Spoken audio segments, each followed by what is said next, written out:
pour la France, il est très important que dans ces discussions du G20, l'Inde soit un acteur engagé.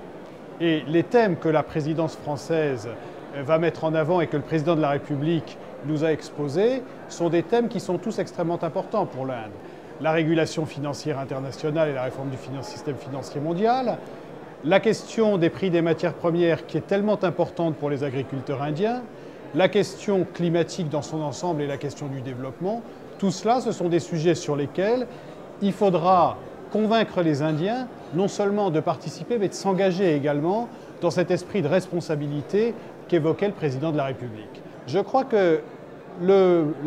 pour l'Inde, ce qui est important, c'est de pouvoir maintenir ce taux de croissance extrêmement élevé afin d'éradiquer définitivement la pauvreté.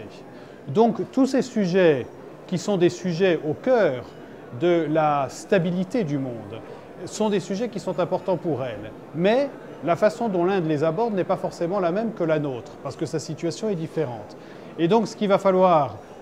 contribuer à faire, c'est construire le consensus autour de nos propositions et voir comment les préoccupations indiennes dans l'intérêt de l'Inde peuvent être mises en cohérence, mises en harmonie avec les priorités que nous avons définies pour ce sommet du G8, ou plus exactement du G20 en ce qui concerne l'Inde.